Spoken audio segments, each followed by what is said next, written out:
아모스의 아들 이사야가 사람을 보내어 히스기야에게 이르되 이스라엘의 하나님 여호와께서 말씀하시되 내가 아수르의 사네립 왕의 일로 내게 기도하였도다 하시고 여호와께서 그에 대하여 이같이 이르시되 처녀딸 시온이 너를 멸시하며 조소하였고 딸 예루살렘이 너를 향하여 머리를 흔들었느니라.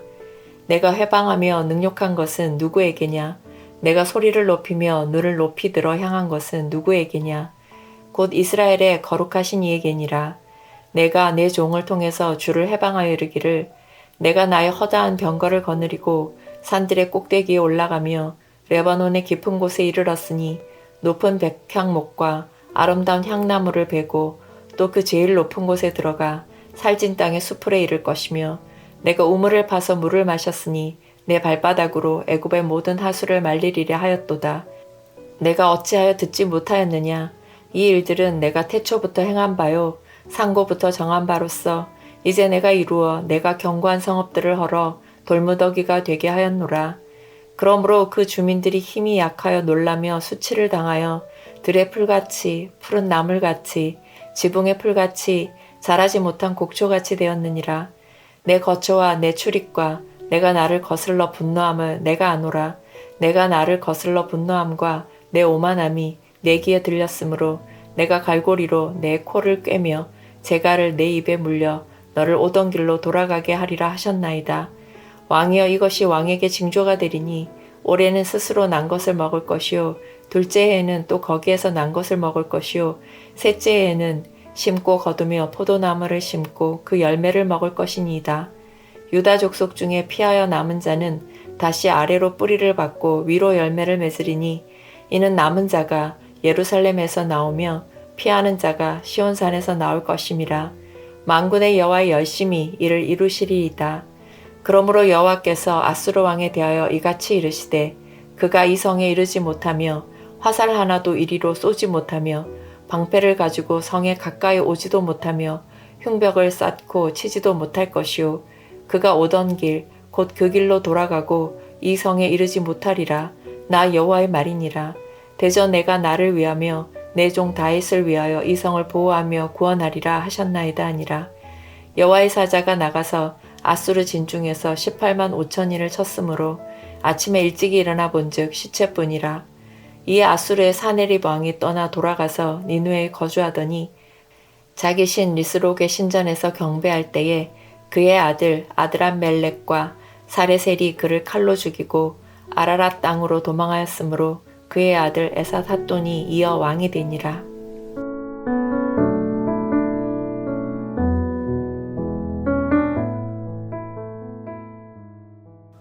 오늘 본문은 히스기야에 대한 하나님의 응답입니다.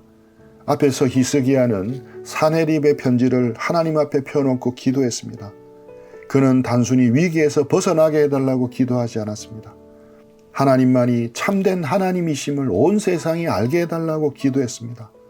그리고 오늘 본문에서 하나님께서 그 기도에 응답하십니다. 21절입니다.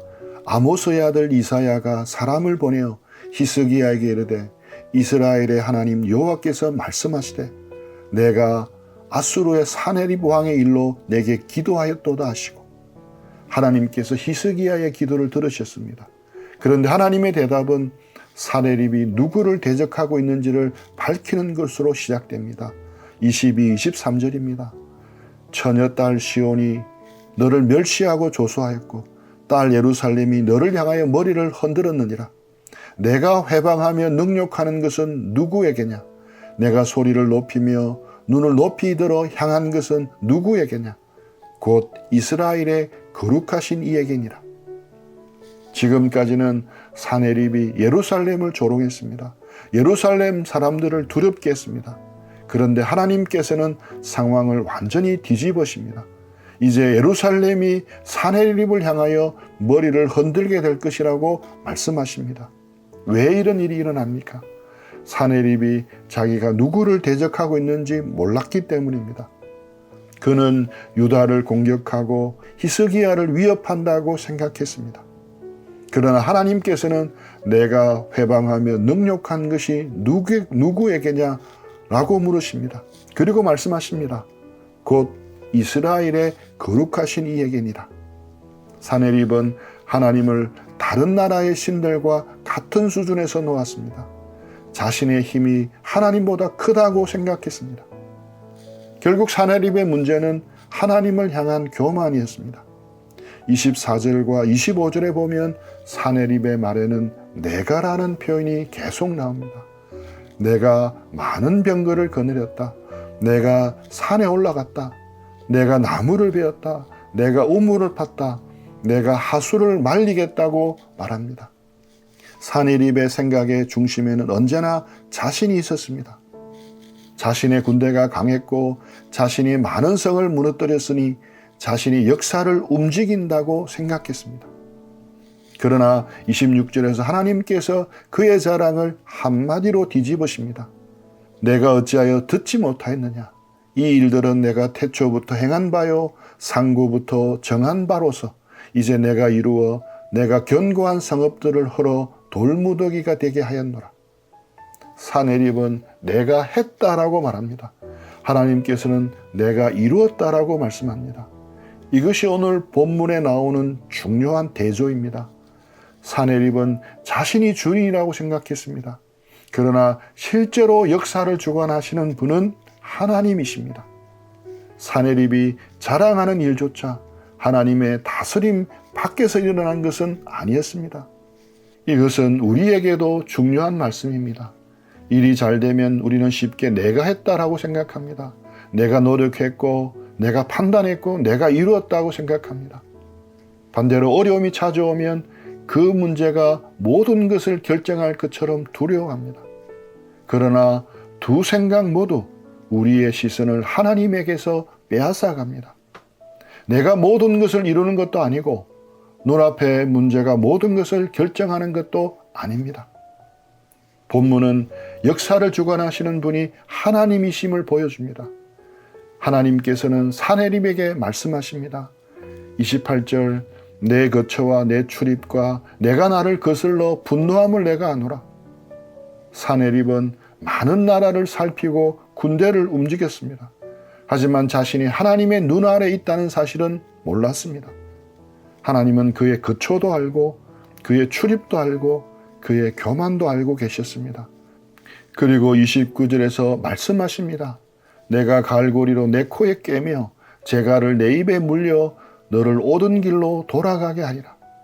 사네립은 자신이 예루살렘의 운명을 결정한다고 생각했습니다.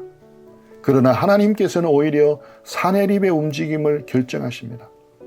너를 오던 길로 돌아가게 하리라. 누가 누구를 다스린지가 분명해졌습니다. 사네립이 예루살렘을 마음대로 하는 것이 아닙니다. 하나님께서 사네립을 다스리십니다. 30절부터는 다시 유다의 이야기가 나옵니다. 올해에는 스스로 난 것을 먹고 둘째에도 그렇게 먹지만 셋째에는 다시 심고 거두며 포도나무를 심고 그 열매를 먹게 될 것이라고 말씀하십니다. 전쟁은 평범한 일상을 무너뜨렸습니다.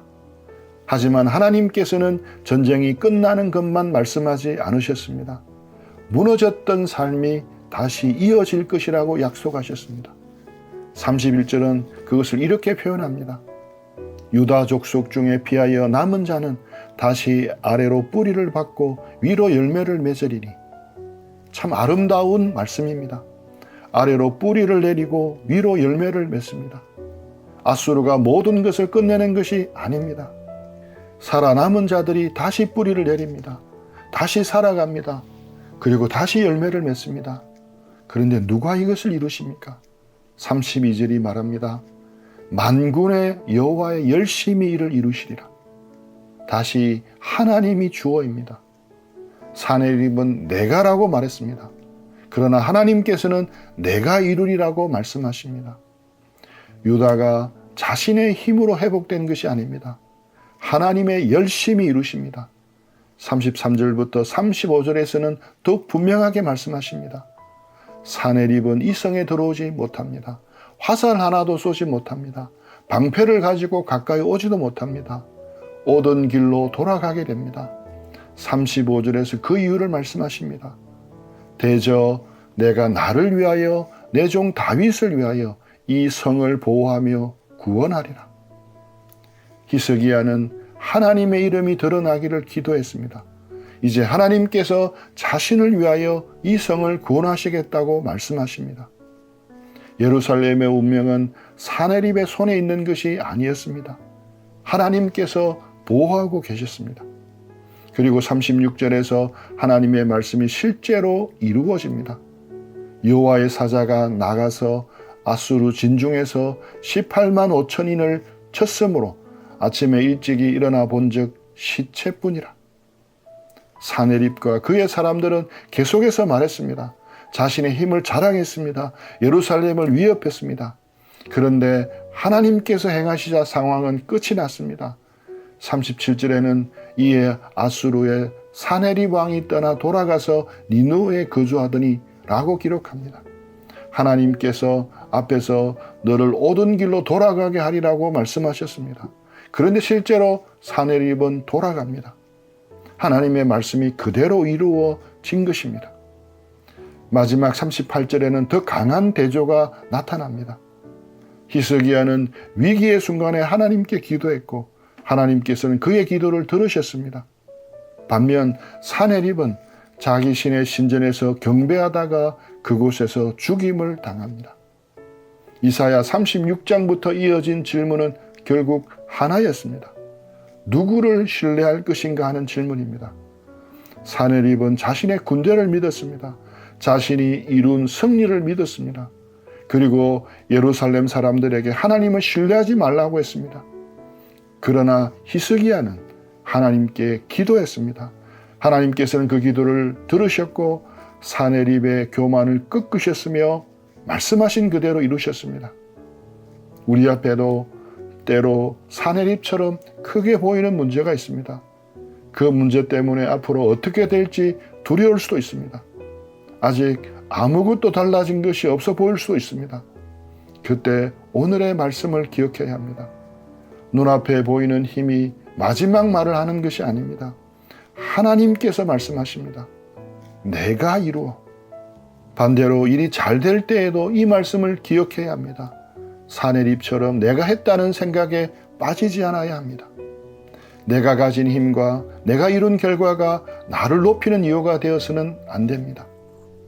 오늘 본문에서 가장 큰 분은 사내립도 아니고 히스기야도 아닙니다. 하나님이십니다. 사내립의 교만을 꺾으시는 분도 하나님이십니다. 남은 자가 다시 뿌리 내리게 하시는 분도 하나님이십니다. 예루살렘을 보호하시는 분도 하나님이십니다. 그러므로 믿음은 내가 모든 상황을 통제하는 것이 아닙니다. 내가 통제할 수 없는 상황 속에서도 하나님을 신뢰하는 것입니다. 오늘 우리에게 필요한 것은 모든 미래를 미리 아는 것이 아닙니다. 하나님을 믿으며 오늘 우리의 자리에서 뿌리를 내리는 것입니다. 그리고 하나님께서 이루실 일을 바라보는 것입니다. 만군의 여호와의 열심히 일을 이루시리라. 하나님께서 이루십니다. 우리 들은 말씀 가지고 잠잠히 묵상하며 기도하며 주님과 교제하는 시간 가지겠습니다.